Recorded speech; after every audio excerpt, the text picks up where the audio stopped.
Hi guys, my name is Bhavik Bajaj and I'm a tech specialist by profession and I'm working in an MNC right now. Purposefully मैं ये video Hindi में ही बनाने वाला हूँ और आप सब लोगों ने किसानों के प्रोटेस्ट और आंदोलन वगैरह के बारे में सुना ही होगा, लेकिन क्या कभी आपने जानने की कोशिश की कि एग्जैक्टली इसके पीछे का पूरा रीज़न बैकग्राउंड हिस्ट्री है क्या? कौन से 3 नए कानून पास हुए हैं? आपने तो बस शायद सुन लिया कि ये शायद कोई एमएसपी का मुद्दा है, एपीएमसी के कोई चक्कर है, चल क्या रहा है? कभी सोचने की कोशिश भी करी आप लोगों ने, या बस सीधा कुछ मीडिया पे थोड़ी बहुत न्यूज़ देखी और बस कमेंट कर दिया या तो मोदी जी सही हैं या हमारे केजरीवाल जी सही हैं या पक्ष या केंद्र सरकार में बैठे हुए लोग सही हैं या विपक्ष सही कह रहा है, बस जिसको हम फॉलो करते हैं वो सही है। लेकिन क्या आपने कभी खुद का दिमाग चलाया? मैं बिल्कुल साफ शब्दों में बोलूँगा, क्या आपने खुद का दिमाग चलाया? Do you think you are smart enough, you are capable enough to take the wise decision? नहीं, I don't think so.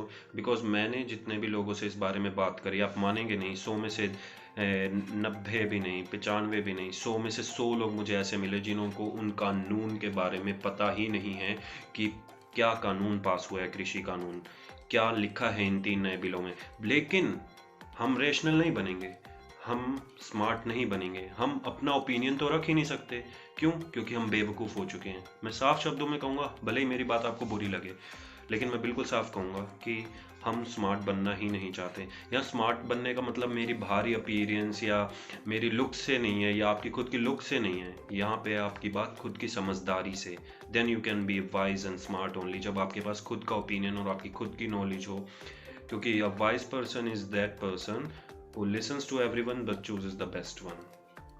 So कोशिश करूँगा कि मैं इन 3 कानूनों के बारे में आपको सरल और सहज भाषा में समझा पाऊँ और जनसाधारण तक मेरी ये बात पहुँचे। तो पहले हम जान लेते हैं कि इन 3 कानूनों के नाम क्या हैं। इन 3 कानूनों के नाम जस्ट आपको अगली स्क्रीन पे दिखेंगे।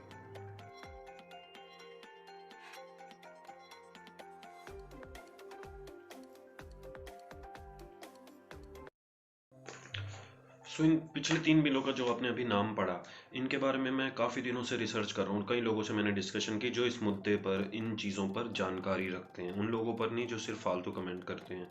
सो उन सभी रिसर्चेस के बाद यूट्यूब, गूगल, मतलब जहाँ जहाँ से भी बेस्ट सोर्सेज से पता करने के बाद और उसको खुद एनालाइज करने के बाद उन कृषि कानूनों को पढ़कर मैं कोशिश करूंगा कि इन 3 कृषि कानूनों की जो पीडीएफ कॉपी है मैं डिस्क्रिप्शन बॉक्स में उसका लिंक अटैच कर दूं, ताकि आप भी अगर चाहें तो उसको पढ़ पाएँ। तो मैंने खुद उस कृषि कानूनों, उन 3 कानूनों को पढ़ा और उसके बाद मैंने जो निष्कर्ष निकाले, जो कि अब मैं इस वीडियो में शेयर करूंगा आपसे आगे। लेकिन इन 3 कानूनों के बारे में डिस्कस करने से पहले मैं चाहूँगा क्यों ना हम उसके बारे में हिस्ट्री पता कर लें कि बैकग्राउंड क्या है, हमारा देश आखिर एग्रीकल्चर के मामले में कहाँ स्टैंड करता था और अब कहाँ स्टैंड करता है।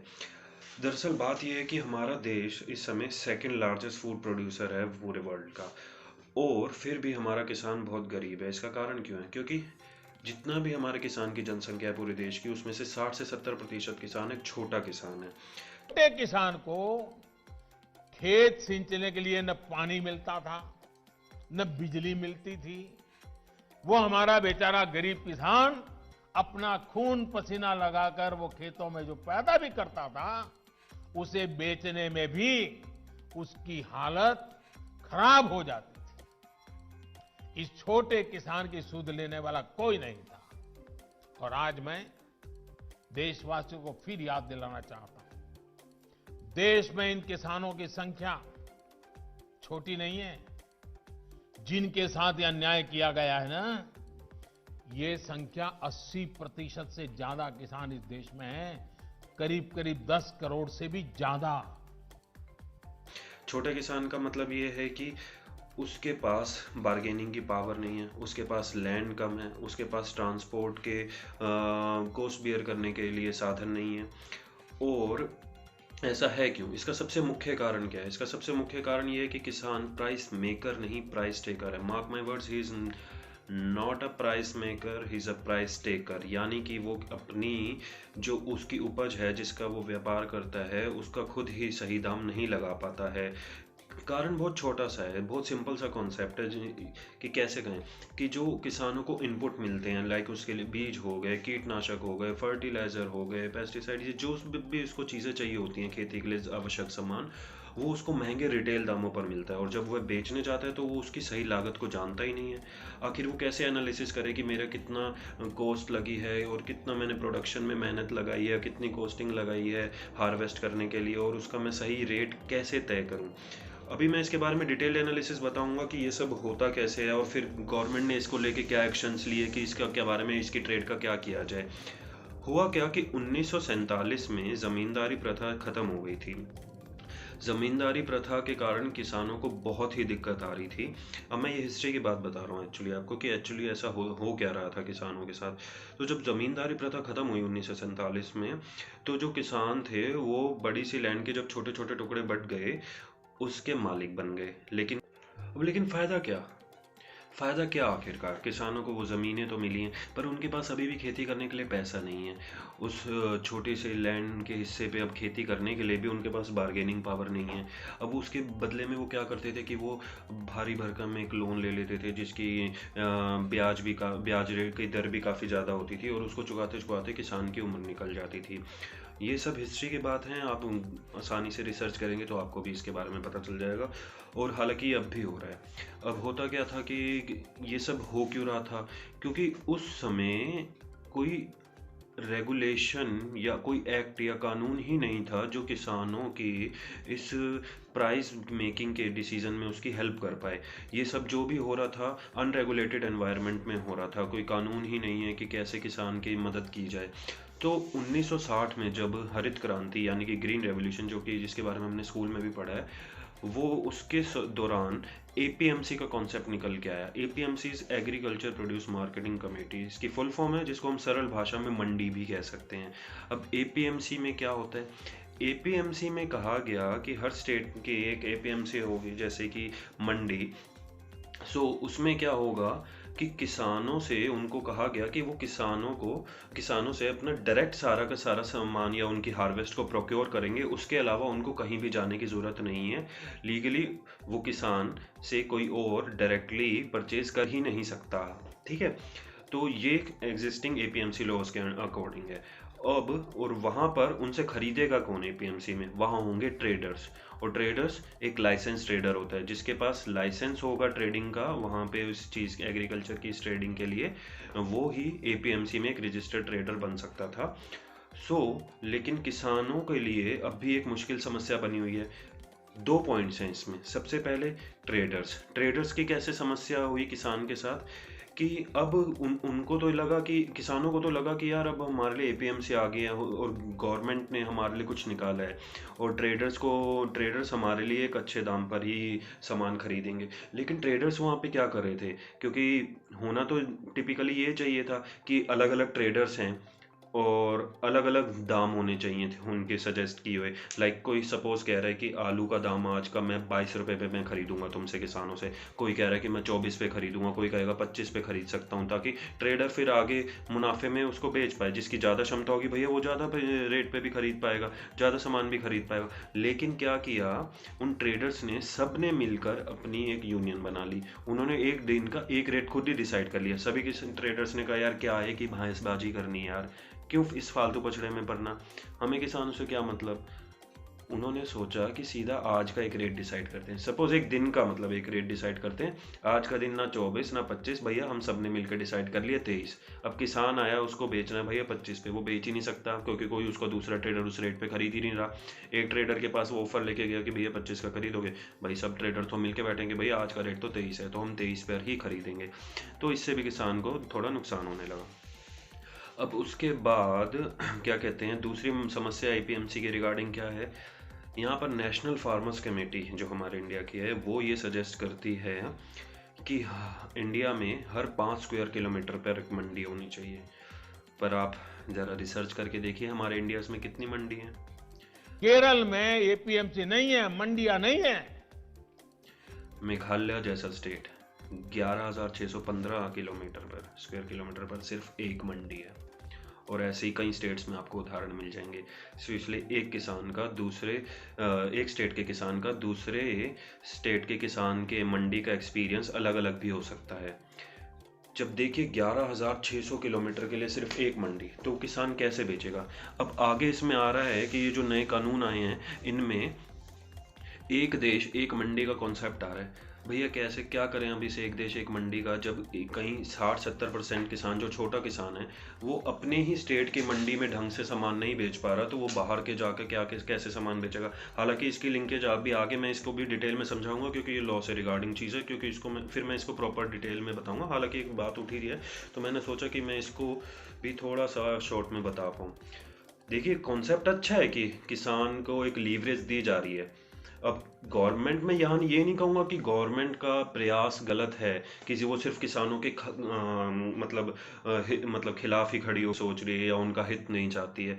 लेकिन जब हम किसी चीज़ की इम्प्लीमेंटेशन करते हैं तो मैं चाहूँगा कि हम उसके अच्छे से बेनिफिट्स और हार्म्स मतलब दोनों प्रोस कॉन्स को हम अच्छे से देख के तय करें कि ये कानून लागू होना भी चाहिए या उस हिसाब से या नहीं, और सामने जिसके बेनिफिट के लिए हम लागू कर रहे हैं क्या उसको भी ये चीज़ पसंद आएगी या नहीं, और एक्चुअल में वो बेनिफिशियल है भी या नहीं, या सिर्फ सुनने में बेनिफिशियल लग रहा है। सुनने में तो ये चीज़ बेनिफिशियल लगी ही है।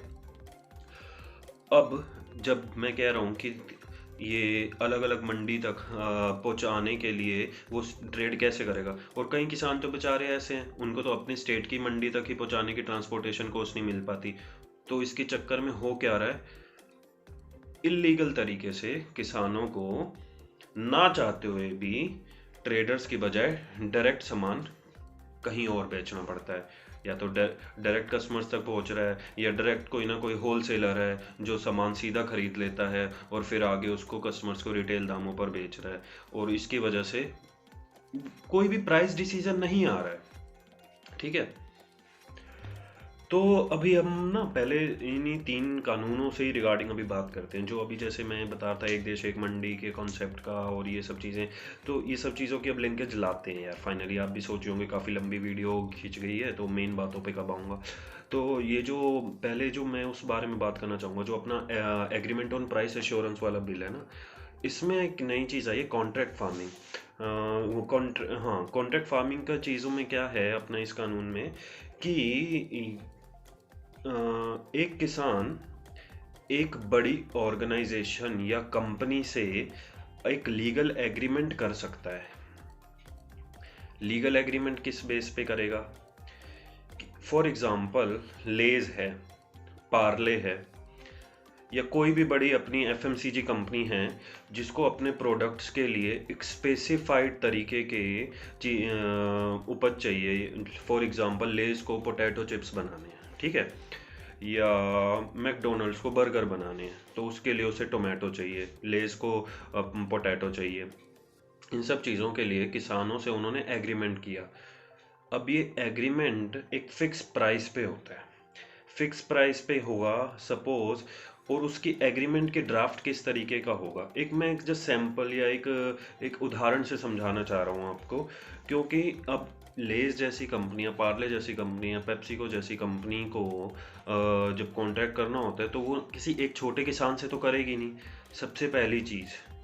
तो सबसे पहला लूप होल यहाँ पे ये है कि जो ये किसानों के लिए कहना चाह रहे हैं कि बड़ी बड़ी कंपनियाँ आपके साथ कॉन्ट्रैक्ट फार्मिंग करेंगी और अब आप एपीएमसी की जगह इनसे भी डायरेक्ट अपने ट्रेड कर सकते हो। तो भैया एक चीज़ बताइए, ये जो किसान हैं, ये छोटा मोटा किसान हैं, ये इतने बड़े बड़े पूंजीपतियों से कैसे डील कर लेगा? उनको तो कह दिया आपने कॉन्ट्रैक्ट फार्मिंग कर लीजिए। भाई उनकी रिक्वायरमेंट है कई लाखों टन के सामान की, एक छोटे किसान के पास तो इतनी ज़मीन ही नहीं है।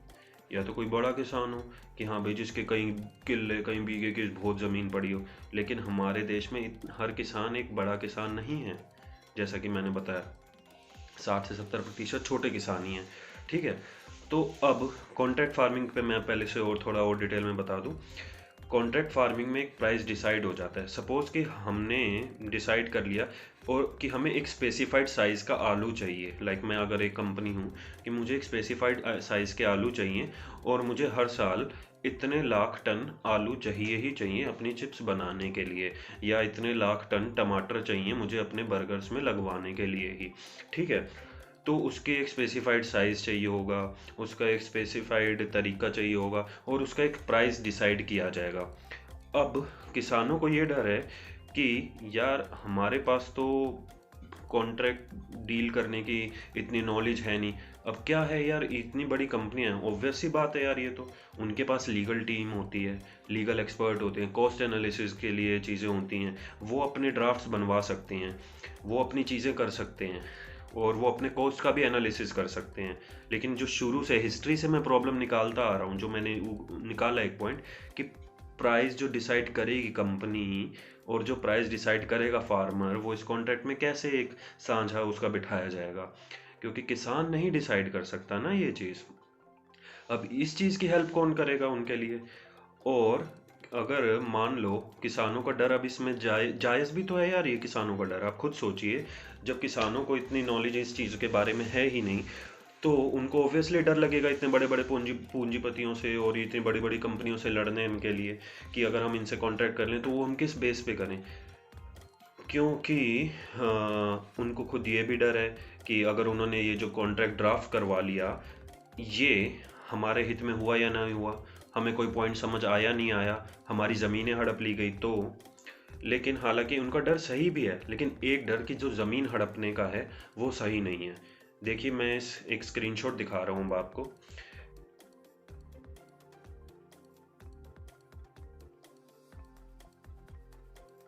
शॉट में ये जो स्पेसिफिक क्लोज सेक्शन दिख रहा है आपको, इसमें स्पेसिफिकली कहा गया है, जो आपने अभी ये देखा, इसमें स्पेसिफिक कहा गया है कि किसानों को डरने की ज़रूरत नहीं है। कॉन्ट्रैक्ट फार्मिंग के लिए जो भी ज़मीन यूज़ होगी उसको किसी भी तरीके से इस सेक्शन के अकॉर्डिंग सेल नहीं किया कर पाएगा कोई, ना उस पर कोई मालिकाना हक ज़बरदस्ती का जता पाएगा। तो किसानों को अपनी ज़मीन हड़पने का टेंशन नहीं लेनी है, पहली चीज़। क्योंकि मैंने बताया ना कि लूप होल अलग चीज़ है, लेकिन डर और वहम एक अलग चीज़ है, ठीक है? तो उस चीज़ को लेकर नहीं डरना। और जो कि मैं कॉन्ट्रैक्ट फार्मिंग के बारे में बता रहा था कि इसमें सब कुछ पहले से डिसाइड हो जाता है। तो इसमें सबसे मेन पॉइंट क्या है कि सपोज कि मैंने डिसाइड कर लिया कि फाइनल प्राइस 20 रुपये होगा या 22 रुपये या 25 रुपये, फाइनल मैंने 25 रुपये डिसाइड कर लिया, चलो भाई किसान ने ये कहा, कभी उसने कहा, फाइनल डिसाइड हुआ 25 रुपये किलो कोई भी चीज़, ठीक है? अब जब हार्वेस्ट का टाइम, जब वो सेल के टाइम आएगा, मैंने वो उगा लिया, किसान ने मतलब वो सामान उगा लिया, अब वो उसको सेल करने गया कंपनी को, तो अगर उसका मार्केट प्राइस 20 रुपये भी होगा तब भी किसान उसको 25 रुपये में बेच सकता है। कॉन्ट्रैक्ट फार्मिंग का ये फ़ायदा है। लेकिन इसका एक नुकसान भी है, अगर उस समय सेल के समय मार्केट प्राइस 25 की जगह 30 आ गया, तब भी किसान 25 रुपये पे ही बेचेगा, क्योंकि कॉन्ट्रैक्ट हो चुका है यार उस प्राइस पे। समझ रहे हो आप? तो ये है कॉन्ट्रैक्ट फार्मिंग। तो अब मेन चीज़ ये आती है कि कॉन्ट्रैक्ट फार्मिंग के जरिए कहना चाह रही है गवर्नमेंट की यार हम तो किसानों के लिए बहुत बड़ा फ़ायदे की स्कीम लाए हैं, ये लाए हैं। जब एक चीज़ बताइए, मैं वही कह रहा हूँ ना, पहली चीज़ एपीएमसी का कॉन्सेप्ट आया था, उसमें भी किसानों को सही प्राइस डिसाइड नहीं कर पा रहे। अब कॉन्ट्रैक्ट फार्मिंग लाए हैं, अब कॉन्ट्रैक्ट एक किसान से नहीं होगा। जब ये कंपनियां, इतनी बड़ी बड़ी कंपनियों को एक पूरा का पूरा गांव, एक पूरी की पूरी एक लाइक मतलब जितने बड़ी कई कई गांवों की ज़मीन चाहिए होती है, एक गांव की भी नहीं, कई बार बहुत से छोटे छोटे गांवों की इकट्ठी ज़मीन, मतलब उस एरिया में, उस गांव में रहने वाले सभी किसानों की ज़मीनों से पूरे उन सभी किसानों का एक सम्मिलित एक कॉन्ट्रैक्ट बनता है।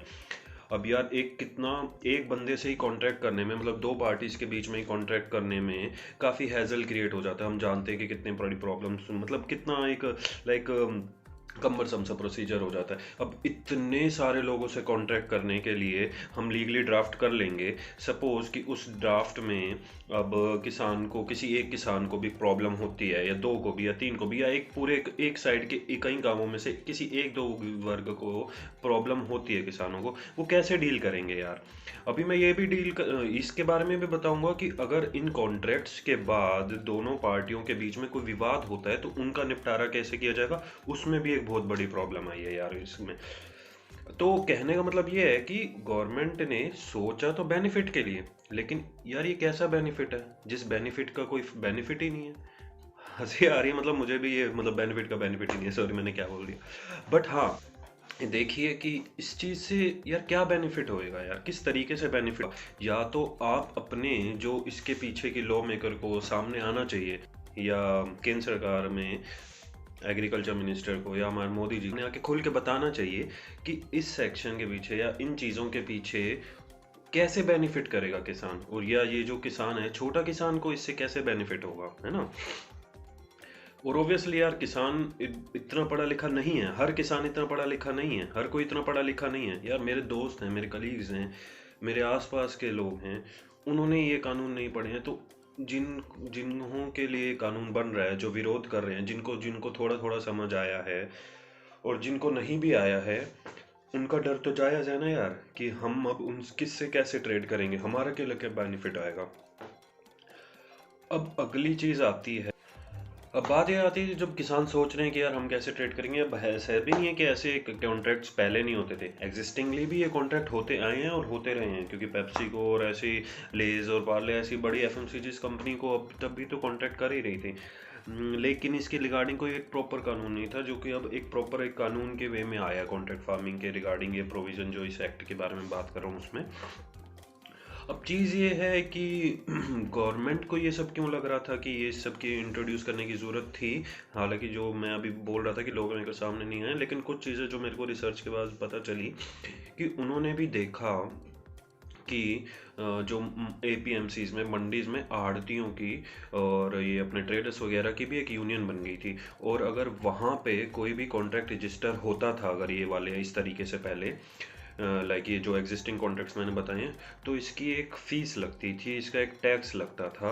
और उसकी वजह से अब क्या हुआ कि एक मिडल मैन को अब रिमूव कर दिया गया कि अब डायरेक्ट कंपनियां विदाउट एपीएमसी सीधा फार्मर्स से कॉन्ट्रैक्ट कर पाएंगी। समझ रहे हैं आप? तो जब डायरेक्ट ट्रेड कर पाएंगी तो ना बीच में किसी को फीस देनी, ना बीच में कोई मिडल मैन, ना बीच में किसी की यूनियन का पंगा। तो डायरेक्ट किसान, डायरेक्ट दैट ऑर्गेनाइजेशन जिसके बीच में अब ये कॉन्ट्रैक्ट होने वाला है। सुनने में अच्छा लगता है, लेकिन वही मैंने अभी बताया ना कि ये सब फिर भी है एक पंगेबाजी, एक झोल है। वो तो रिमूव हो गए हैं। अब ये जो किसान है और अपना ये ऑर्गेनाइजेशन है, आपस में डायरेक्ट कॉन्ट्रैक्ट कर रही है। अब मिडल मैन रिमूव होने की वजह से एपीएमसी का ये रोल यहाँ से हट जाता है। तो इसकी वजह से जो स्टेट एपीएमसीज हैं, स्टेट को टैक्सेस नहीं मिल रहे हैं। स्टेट के टैक्सेस में ओब्वियसली रिडक्शन आएगा ही, और वो एपीएमसी ट्रेडर यूनियन वाले भी थोड़ा सर पकड़ के बैठ गए कि भैया ये क्या चीज़ आई है नहीं। तो इसकी वजह से वो भी कहीं ना कहीं इस प्रोटेस्ट का पार्ट बन गए हैं। ठीक है, कि भैया ये कानून वापस लिया जाए, ये कानून वापस लिया जाए। तो इसलिए भी कई स्टेट के मिनिस्टर्स और स्टेट के कुछ ना कुछ लोग हैं जो इस आंदोलन का हिस्सा बन गए हैं कि किसानों के साथ ही, जबकि उनका फ़ायदा इस प्रोटेस्ट के रिगार्डिंग बस इतना है कि भैया ये इसलिए हटाया जाए क्योंकि भैया हमारी फीस और हमारे टैक्सेस जाएंगे। अब भैया स्टेट तो करेगा ही ना पंगा। हमारे इंडिया में फेडरलिज्म जो है, हर स्टेट की अपनी अपनी, भाई वो उनको भी अपनी अपनी ताकत देखनी है। तो ये चीज़ें भी हैं, है ना। तो ये था हमारा कॉन्ट्रैक्ट फार्मिंग के ऊपर चीज़। हाँ, तो ये जो कॉन्ट्रैक्ट फार्मिंग में है ना यार, एक चीज़ ये भी है कि इसकी वजह से ना ये नहीं हो रहा है कि एपीएमसी के लॉट हट गए हैं। एपीएमसी अपनी जगह है, और किसान के पास एक फ़ायदा ये आ गया कि अब किसान चाहे तो किसी के पास भी जाके वो सेल कर सकता है।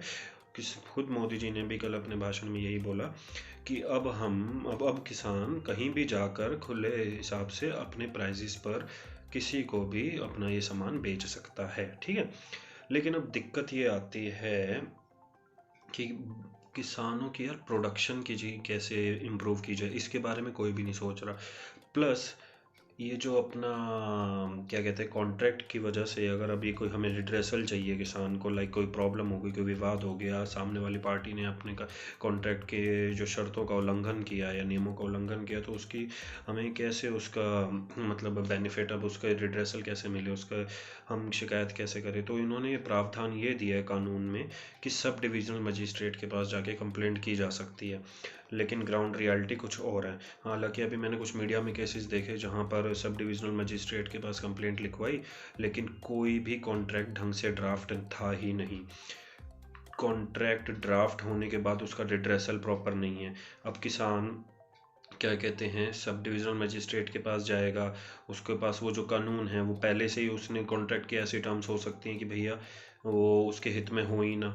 ठीक है, और जैसे कि मैं पहले भी बता रहा था, और सब डिविजनल मजिस्ट्रेट के पास करने के लिए और भी बहुत से काम होते हैं। ये कोई सिविल कोर्ट नहीं है जहाँ पे जाके किसान अपनी लड़ाई लड़ सके। और आप ये भी जानते हैं कि हमारे देश की प्रैक्टिकली क्या हालत है इस मामले में, कि केस पे कैसे तारीख पे तारीख चल के चीज़ें वो लड़ता ही रह जाएगा। और फिर किसान के पास ये पावर नहीं है कि वो जाके सारा दिन ये किसान अपनी खेती बाड़ी करेगा या फिर कोर्ट में केसेस लड़ेगा। और अगर कोर्ट में केसेस लड़ने के लिए भी उसके लिए कोई बहुत अच्छा प्रावधान नहीं दिया गया, एक बहुत बड़ा ये लूप होल है कि सिर्फ सब डिविजनल मजिस्ट्रेट के लेवल पे वो चीज़ें ख़त्म हो जाएंगी।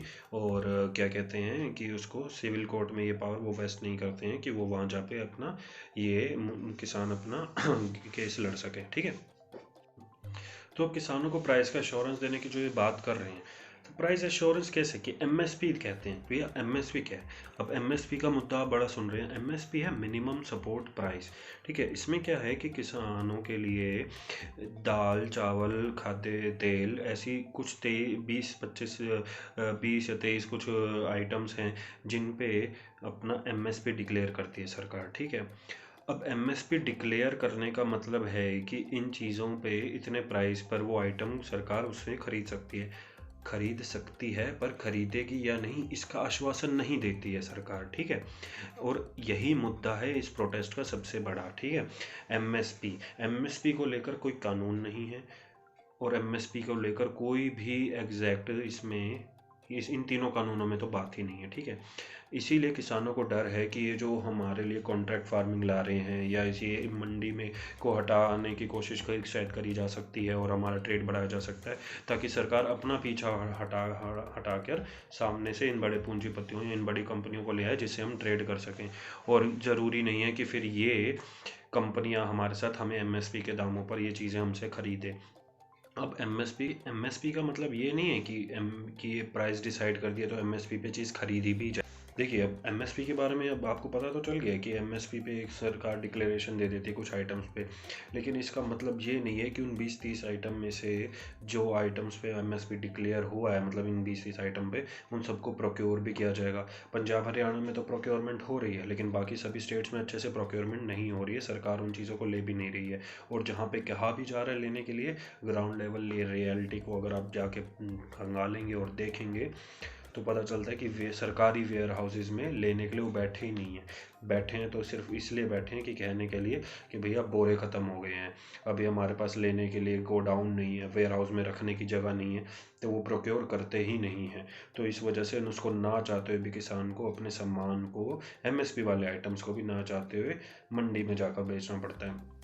और अभी तो ये सिर्फ कुछ 10-15-20 आइटम्स हैं जिसमें से कुछ 1-2 को ही एमएसपी पर प्रोक्योर किया जाता है और उनको भी सही से प्रोक्योर नहीं किया जाता। और बाकी की जितनी भी फसलें जो नॉन एमएसपी वाली क्रॉप्स है उनका क्या होगा, उनके बारे में तो सबसे ज़्यादा प्रोक्योरमेंट पंजाब और हरियाणा में की गई है पिछले कुछ सालों में, जो कि रिकॉर्ड्स शो करते हैं। पंजाब, हरियाणा, मध्य प्रदेश, राजस्थान, ये टॉप 4 स्टेट्स रही हैं यूजुअली। सबसे ज़्यादा पंजाब और हरियाणा, जहाँ पर इन चीज़ों की प्रोक्योरमेंट की गई है एमएसपी पर। बीजेपी गवर्नमेंट ने हालांकि जो अपने इस कार्यकाल में उन्होंने करी भी है, इन 2 स्टेट से तो सबसे ज़्यादा प्रोक्योरमेंट की है। और ये मेरा कोई ये नहीं है कि मैं उनका समर्थक हूँ, इस वजह से ये ऑन रिकॉर्ड है। ठीक है, तो इस वजह से पंजाब और हरियाणा के किसान ज़्यादा परेशान है कि उनको भय बैठ गया दिमाग में कि भैया एमएसपी हट गया तो क्या होगा। और इसका आश्वासन दिया, सिर्फ शब्दों से दिया नहीं जा सकता, इसका आश्वासन तभी हो सकता है जब एक कानून बनाया जाए। इसलिए वो कह रहे हैं कि या तो कानून हटाओ या एमएसपी लाओ। और ये उनकी मेरे को बिल्कुल उचित मांग लगती है किसानों की, और बहुत सही भी है। भैया देखिए, ये सारा मुद्दा कब खत्म होगा प्राइस का, चीज़ों का? देखो, अगर हम एमआरपी सेट कर सकते हैं तो एमएसपी क्यों नहीं सेट कर सकते? ठीक है, और क्या कहते हैं, खुद बीजेपी की गवर्नमेंट के नेताओं में से कुछ नेता थे जो कि आज से कुछ साल पहले एक रिपोर्ट बनी, तो वो सांता कमीशन की रिपोर्ट थी। और सांता कमीशन की रिपोर्ट के अकॉर्डिंग भी आप चेक कर सकते हैं कि उसमें क्या बातें कही गई हैं एमएसपी के बारे में। और कहा गया कि प्राइवेट कंपनीज को आना चाहिए, एमएसपी हमारे कंधों पर एक भार है, सबसे बड़ी प्रॉब्लम है। देखिए, तो किसानों का डर बिल्कुल जायज़ मैं मानता हूँ। जो बीजेपी की सरकार पहले खुद कह रही है कि एमएसपी एक भार है उनके कंधों पर, तो अब वो आगे आने वाले, जब तक कि वो कानून एक नहीं बन जाता एमएसपी पर, तब तक हम किस बात को उनको सुन के आश्वस्त रहें कि हाँ भी एमएसपी नहीं हटेगा। ठीक है, तो आएंगे, तो किसान कैसे मान ले, और हम भी क्यों विश्वास करें। जब ये 3 कानून आ सकते थे तो एमएसपी क्यों नहीं आ सकता। और एमएसपी पे प्रोक्योर, एमएसपी डिक्लेयर रहने का मतलब ये नहीं है ना कि एमएसपी पे आप प्रोक्योर करोगे ही करोगे। कहीं कुछ स्टेट्स में हो रहा है, कुछ स्टेट्स में नहीं हो रहा, तो इससे क्या फ़ायदा है भैया। ये सारा मुद्दा उस दिन ख़त्म हो जाएगा जिस दिन एमएसपी सही तरीके से उस पर कानून आ जाएगा। आज हमें पता है कि एक चिप्स का पैकेट 10 रुपये का आता है, तो कोई उसको 10 रुपये से ज़्यादा का नहीं बेच सकता, ठीक है। और हमें पता है कि ये मोबाइल फ़ोन 12,999 रुपये इंक्लूसिव ऑफ ऑल टैक्सेस है, तो किसी भी ऑनलाइन मीडियम पे हमें 12,999 से ज़्यादा नहीं मिलेगा। ये एक एमआरपी का हमें पता है, लो सबको पता है, बच्चे बच्चे को भी पता है।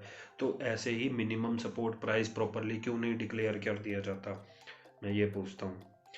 अब कल मैं बताता हूँ, जब मोदी जी ने कहा कि 9 करोड़ किसानों को 18,000 करोड़ रुपए दिए गए, सुनने में कितना अच्छा लगता है कि यार बीजेपी गवर्नमेंट 18,000 करोड़ कर रही है, 18,000 करोड़ खर्च कर रही है। आप खुद सोचिए, 9 करोड़ लोगों को गया वो पैसा, एक बंदे के खाते में कितना आया, मात्र 2,000 रुपये। अब आप सुनेंगे यार, अब कुछ लोग कहेंगे कि भाई तुम चाहते क्या हो, 18,000 करोड़ खर्च कर दिया। अरे भैया, मेरे पास 5,000 लोग हैं, ठीक है, मैंने 1,000 लोगों में बांट दिए, 1,000 लोगों में 5,000 रुपये दिए, कितने कितने आए। तो ऐसे कहने से मैं क्या कह दूंगा, मैंने उन लोगों को भला कर दिया। 5-5 रुपये मैंने 1,000 लोगों में बांट दिए, तो मैंने क्या 1,000 लोगों का भला कर दिया। बस एग्जाम्पल है यार, जब कंट्री में एपीएमसी नहीं है, हेल्थ, अपना जो हेल्थ का इंफ्रास्ट्रक्चर है, एजुकेशन का इंफ्रास्ट्रक्चर है, और हालांकि चलो ये सब मुद्दे तो मैं अलग ही करता हूँ, मैं खेती का ही, एग्रीकल्चर का ही इंफ्रास्ट्रक्चर में इतनी ज़्यादा प्रॉब्लम है, किसानों को इतनी ज़रूरत है उनके लिए चीज़ों के लिए, मैं 18,000 करोड़ रुपए में कितना बड़ा इंफ्रास्ट्रक्चर खड़ा कर सकता हूँ। एक एक स्टेट में जाके क्या क्या नहीं सुविधाएं दे सकता, और एपीएमसीज बनवा सकता हूँ, या फिर मैं और ऐसे कुछ भी 100 आइडियाज़ हैं यार, क्या क्या नहीं किया जा सकता वो कर सकता हूँ। या मैं इसको फाइनेंशियल मिसमैनेजमेंट कहूँगा, बिल्कुल मैं यही टर्म यूज़ करूँगा, फाइनेंशियल मिसमैनेजमेंट। 18,000 करोड़ रुपए बर्बाद क्यों। मैं ये अपनी ज़बान से नहीं कह रहा, मैंने जिन किसानों से मेरी बात हुई है और जिन किसानों के मैंने इंटरव्यू भी देखे हैं, उनमें से किसानों से क्या गया, भैया बीजेपी गवर्नमेंट तो आपके लिए 18,000 करोड़ ला रही। अब वो बंदा कह रहा है कि भैया 2,000 रुपये में तो हमारे खेत के लिए यूरिया तक नहीं आता, आधी ज़मीन तक के लिए यूरिया नहीं आता, तो क्या ही करेंगे हम, ठीक है। अब अगली बात जो मैं कह रहा हूँ, असेंशियल कमोडिटीज़ अमेंडमेंट एक्ट की। असेंशियल कमोडिटीज़ के आवश्यक वस्तु अधिनियम। अब असेंशियल कमोडिटीज़ की लिस्ट में क्या आते हैं, जैसे दाल, चावल, खाद्य तेल, ये ऐसी चीज़ें होती हैं जिनको सरकार नोटिफाई करती है कि इनकी एक लिमिट तक ही एक बेचने वाला उसकी स्टॉकिंग कर सकता है। उससे ज़्यादा अगर वो स्टॉकिंग करेगा, उसको स्टॉक में रखेगा या उसकी मनी ब्लैक होर्डिंग करेगा, तो भैया उसको जेल हो सकती है, ठीक है। तो इन चीज़ों पे एक लिमिट लगाएगी, उनके प्राइसेस पर भी एक लिमिट लगा दी जाती है। जैसे कि अपना कोविड-19 के टाइम पे लॉकडाउन हुआ, तो इन्होंने क्या किया, hand sanitiser, PPE kits, mask, इन चीज़ों को भी उसमें डाल दिया, क्या कहते हैं, एसेंशियल कमोडिटीज़ में। क्यों, क्योंकि पता था कि अगर ये चीज़ों की होर्डिंग ज़्यादा हो गई और क्योंकि रिक्वायरमेंट बहुत ज़्यादा होती है, तो उसकी वजह से एक आर्टिफिशियल स्कैरसिटी आ जाती है मार्केट में, उसकी कमी क्रिएट कर दी जाती है बुरे डीलरों के द्वारा, और जब उसको बेचने का टाइम आता है तो वो उसको ज़्यादा दामों पर बेचते हैं, जो कि नहीं होना चाहिए। लेकिन हो क्या गया, किसानों के लिए ये चीज़ें बड़ी दिक्कत वाली क्रिएट कर दी गई, और ये चीज़ें तो हम पे भी इम्पेक्ट करती हैं। क्यों, क्योंकि अब जो नया एक्ट आया है इसमें से ये होर्डिंग की लिमिट इन चीज़ों पर से हटा दी गई है। अब आपको जितना मर्जी स्टॉक करना कीजिए भाई साहब। सपोज एग्जांपल देता हूँ प्याज का, प्याज आज के टाइम पे भैया इतना महंगा वैसे ही हुआ पड़ा रहता है कभी 100-200 रुपये किलो बिक रहा है, कभी किसानों को मजबूरी में कुछ बहुत सस्ते दामों पर बेचना पड़ जाता है।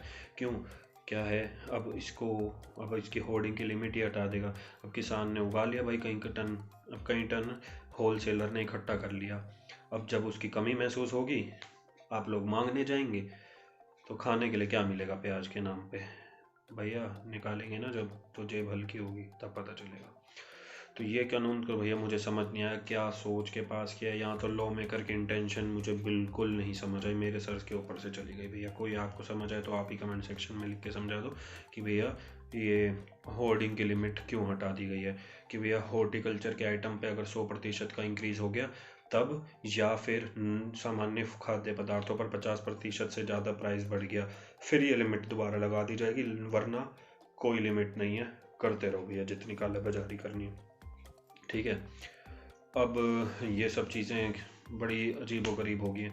मैं कह रहा हूँ कि कुल मिला के इन सब चीज़ों का हल यही है कि एमएसपी अच्छे से लाया जाए, एमएसपी का कानून लाया जाए। सरकार को ये देखना चाहिए इन सब कानूनों में प्राइस एश्योरेंस के बारे में बात कही गई है, इसके बारे में बात कही गई है प्राइस सेट करने का, लेकिन फिर भी कोई तरीका बताया ही नहीं गया। और सबसे मेन चीज़, किसानों की मदद तब नहीं होगी जब उनको पहले प्राइस मिला जाए। सबसे पहले उनकी मदद तब होगी जब किसानों के लिए प्रोडक्शन अच्छी हो, जैसे कि मोदी जी खुद कह रहे थे उनकी सॉइल अच्छी हो, उनके लिए क्या कहते हैं, उनके लिए खाने के जो उनके रॉ इनपुट्स हैं वो उनको अच्छे तरीके से उपलब्ध हो पाएँ। अब मैंने इस पे रिसर्च करने के बाद मुझे पता चला कि किसानों के लिए कैसे मदद की जा सकती है। देखिए, अब हमें इतनी सारी प्रॉब्लम्स से देख रहे हैं, हमें सॉल्यूशन पे भी तो आना चाहिए ना। तो कई सेटअप्स हैं इंडिया में, कई स्टार्टअप्स हैं, कई फार्मर ऑर्गेनाइजेशंस हैं जो कि किसानों की मदद कर रही हैं और जेन्युइनली मदद कर रही हैं।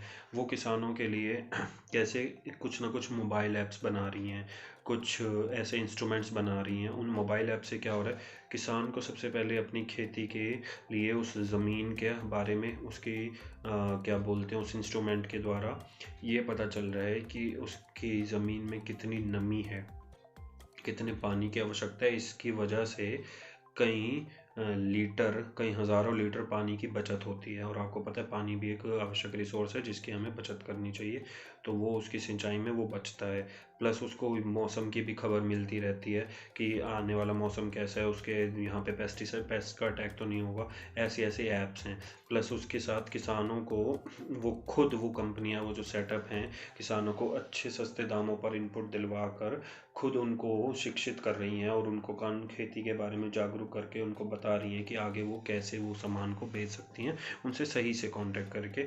इसका सबसे बड़ा एग्जांपल अमूल है। अमूल की इज़्ज़त क्यों है आज के टाइम पे? क्योंकि उसने एक बहुत अच्छी अपनी एसोसिएशन बनाई है, जिसकी वजह से वो एक ऐसी बॉडी बन के खड़ा हो गया है कि हर एक ट्रेड यूनियन उसका इज्जत करती है, क्योंकि उसने फार्मर्स को इकट्ठा किया है और कई सारे फार्मर्स को इकट्ठे करने वाली यूनियन बनी है। तो किसानों के लिए सबसे बड़ी हितकर चीज़ यही होगी कि वो इकट्ठे यूनियन उनकी बने, लेकिन खेती के लिए, प्रोटेस्ट के लिए नहीं। मतलब प्रोटेस्ट होना चाहिए तो सिर्फ सही बात के लिए। तो ये किसानों को आगे बढ़ाने के लिए गवर्नमेंट को चाहिए कि उनको आगे लाके इकट्ठा खड़े करें और उनके एक यूनियन पे उनको समझाया जाए कि उनके बेनिफिट के लिए क्या चीज़ें हैं, उनके सही दामों पर उनकी खरीद फरोख्त कैसे की जाएगी। ठीक है,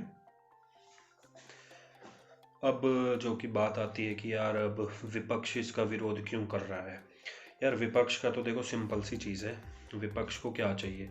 विपक्ष चाहे वो और अपने जितने भी लॉज हैं ना, चाहे जीएसटी हो गया, चाहे ये फार्म बिल्स हो गए, जितने भी हो गए, अपनी सत्ता होते हुए भी जब वो खुद पास करना चाहते होते हैं तब सही है। हम अगर सत्ता में हैं तो भाई हम चाहे जीएसटी पास करें, चाहे हम क्या कहते हैं फार्म बिल पास करें, चाहे कोई भी बिल पास करें, तब वो सही है।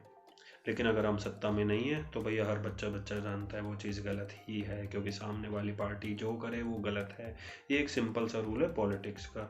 मैं यहाँ पे किसी पार्टी को सही बुरा नहीं कह रहा। हो सकता है अगर कांग्रेस होती, क्योंकि कांग्रेस के मैनिफेस्टो में भी ये चीज़ें लिखी थी 2019 वाले में कि हम एक देश एक मंडी का कानून लाएंगे और प्राइवेटाइजेशन के लिए करने की कोशिश करेंगे, ये जो कॉन्ट्रैक्ट फार्मिंग वगैरह की चीज़ें, अगर कांग्रेस की सरकार होती तो आज ये चीज़ें शायद हो रही होती। तब ये चीज़ों को गलत कांग्रेस ना कह रही होती।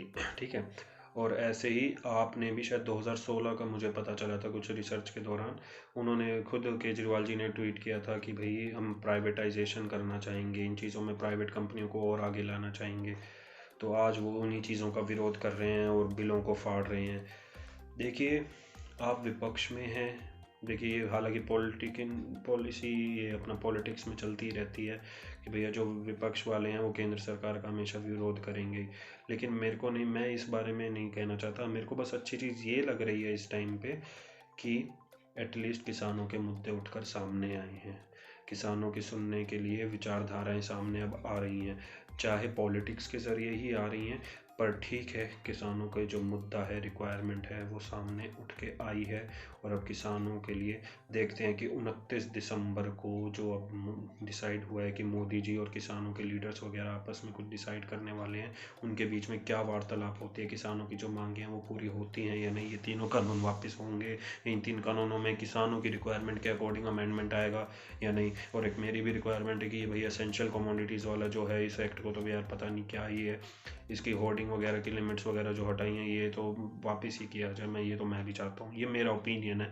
बाकी आपके जो इसमें ओपिनियन है वो आप कमेंट सेक्शन में डाल सकते हैं। और जहाँ की कॉन्ट्रैक्ट फार्मिंग की बात है, इसके लेके चीज़ें बनाई जाएं कि यार इसका रिड्रेसल को और स्ट्रॉन्ग किया जाए, सब डिविजनल मजिस्ट्रेट के अलावा और भी कोई इसमें प्रावधान लाया जाए।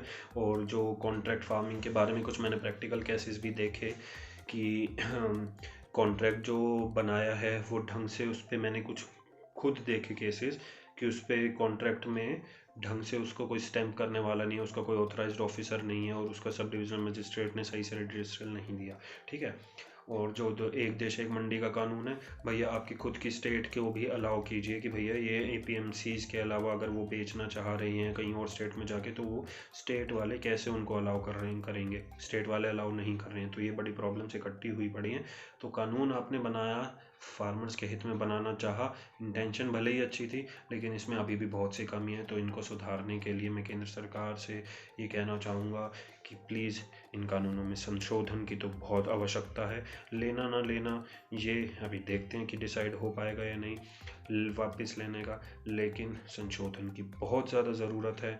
और जिस स्वामीनाथन रिपोर्ट के बारे में, हाँ एक सबसे मेन पॉइंट मैं भूल गया कि मोदी जी हम काफ़ी समय से ये आश्वासन दे रहे हैं कि इसमें स्वामीनाथन रिपोर्ट के बारे में बताऊँगा। स्वामीनाथन जी के बारे में थोड़ा सा बताऊँ, एक प्रोफेसर रहे हैं और क्या कहते हैं, उनकी एक रिपोर्ट बनी थी किसान नेशनल फार्मर्स कमीशन के साथ मिलकर। मैं ज़्यादा डिटेल में नहीं, क्योंकि ऑलरेडी वीडियो लंबी हो चुकी है, मैं बस ये बताना चाहूँगा कि एक बहुत बड़े एक ये एक रिपोर्ट जो बनी, इसके अंदर फार्मर्स की MSP के रिगार्डिंग, फार्मर्स के क्रॉप प्रोडक्शन के बारे में, इन सब चीज़ों के बारे में इसका रिपोर्ट में काफ़ी सारे सजेशन दिए गए, काफ़ी सारी इम्प्लीमेंटेशन की टेक्निक दी गई।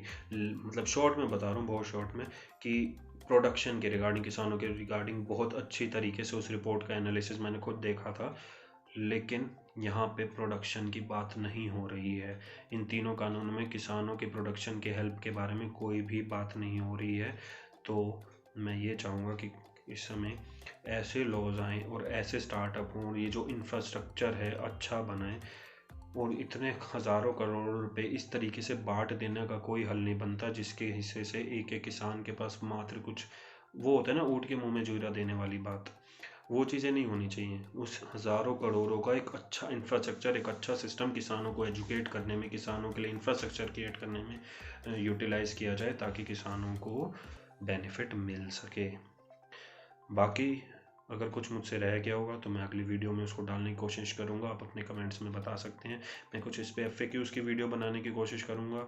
और इसके अलावा आप बने रहिए इस चैनल के साथ, और हाँ रैशनल बनिए, स्मार्ट बनिए, और मुझसे भी कोई गलती अगर हुई है तो उसको कमेंट्स में लिखिए और बताइए कि क्या और सुधार किए जा सकते हैं। अपने कमेंट्स में मुझे ये भी बताइए कि आप अगली की वीडियो किस विंदे पर जानना चाहते हैं। एंड लाइक कीजिए, सब्सक्राइब कीजिए एंड शेयर कीजिए मेरी इस वीडियो को। धन्यवाद।